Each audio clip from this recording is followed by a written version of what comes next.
Emotional idiot, intelligent idiot அப்படின்னு 2 பேர் இருக்காங்க. மோடி 20 மணி நேரம் வேலை பார்க்குறாரு, டெய்லி 4 மணி நேரம் தான் தூங்குறாரு அப்படின்னு வாட்ஸ்அப்பில் ஒரு வதந்தி வந்துச்சுன்னு வச்சுக்கோங்க. அதை ரொம்ப உணர்ச்சி வசப்பட்டு எல்லாத்துக்கும் ஃபார்வர்ட் பண்ணுவாங்க. ஈரானில் போர் நடந்து அவங்களோட வான்வெளியே மூடிட்டாலும் ஏர் இண்டியா ஃப்ளைட்டு தனியாக கெத்தா போகுதுன்னு ஒருத்தன் ஃபேஸ்புக்கில் போஸ்ட் போட்டான்னு வச்சுக்கோங்க. அதை உண்மைன்னு நம்பி ஷேர் பண்ணுவாங்க. ஸ்டேட் ஆஃப் ஹார்மோன்ஸ் க்ளோஸ் பண்ணிட்டாலும் நீர்மூழ்கி கப்பலில் போயிட்டு ஆயிலெலாம் மோடி கொண்டு வந்தார் அப்படின்னு ஒரு இன்ஸ்டாகிராமில் ரீல் போட்டாங்கன்னு வச்சுக்கோங்க. அது ரீல் தான் அப்படின்னு தெரியாமலே எல்லாருக்கும் ரீலாக கலர் விடுவாங்க. ஆமாங்க, இந்த குழந்தை மனது உள்ளவங்க தான் எமோஷனல் இடியட். அவங்க அது வேற யாரும் இல்லைங்க, நம்ம சங்கிங்க தான். பிஜேபி இந்தியா மோடி அப்படின்ற வார்த்தை எது பெருமையாக பேசினாலும் சரி, அதை கொஞ்சம் கூட ஆராயாமல் எமோஷ்னலாக முட்டாள்தனமாக எல்லாருக்கும் அனுப்புவாங்க. அவங்க தாங்க எமோஷனல் இடியட். இப்போ புரிஞ்சிருக்கும் உங்களுக்கு யார் இன்டெலிஜென்ட் இடியட்னு. வேற யாரும் இல்லைங்க, நம்ம ஊபி தான். நீட்டு தேர்வு அதை ரத்து பண்ணுறதுக்கு என்னென்னலாம் வழி இருக்குது, எப்படியெல்லாம் பண்ணலாம், எடப்பாடிக்கு அறிவில்லை அப்படின்னு அவருக்கு கோச்சிங் கிளாஸ் எடுக்காத ஊபிஸே இல்லை. அதுக்கும் ஒருபடி மேலே போய் அவரோட தலைவர்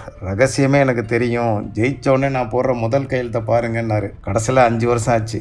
நீட்டாக தான் இருக்குது, ஆனால் அதை பற்றி ஒரு ஊபிஸும் பேச மாட்டாங்க.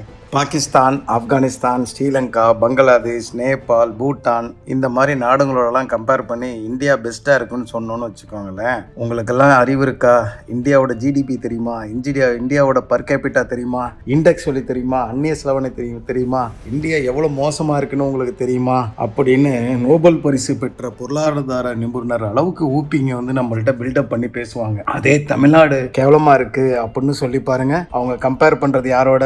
ராஜஸ்தான், மத்திய பிரதேஷ், உத்தரப்பிரதேஷ் அப்படின்னு 1947 நம்மலாம் 100 மார்க் வாங்கினோம்னா வெறும் சைபர் மார்க் வாங்கின அந்த ஸ்டேட்டுங்களோட கம்பேர் பண்ணி தான் பெஸ்ட்டாக இருக்கிறோம் அப்படின்னு காமிச்சுக்குவாங்க. இதுதான் அவங்களோட இன்டலெக்சுவல் இடியட் அப்படின்னு நான் சொல்கிறேன். கஞ்சா போன ஆட்சியில் காவல்துறை கைகள் கட்டப்பட்டிருக்கு, மந்திரிங்களுக்கு கட்டிங் போகுது, அதனால தான் கஞ்சா விற்கிது அப்படின்னு ரொம்ப அறிவுபூர்வமாக பேசின ஊபிஸு இப்போ ஏன்டா கஞ்சா விற்கிதுன்னு கேட்டு பாருங்க. குஜராத் போர்ட்டு மூலயமா தான் கஞ்சா வருது, பாம்பே போர்ட்டு மூலயமா தான் கஞ்சா வருது, பிஜேபி அங்கே நிப்பாட்ட சொல்லுங்க அப்போதான் இங்கே நிப்பாட்டும் அப்படின்னு இன்னும் அறிவுபூர்வமாக பேசுவாங்க. இப்படி தாங்க எமோஷனல் இடியட், இன்டெலிஜென்ட் இடியட்னு இவங்க 2 முட்டாளுங்களுக்கும் மாற்றி ஓட்டு போட்டது போதும். இனிமேலாவது முட்டாளுகளை நம்பாம விஜயின் தாவேர்கா விசில் சின்னத்திற்கு வாக்களிப்போம்.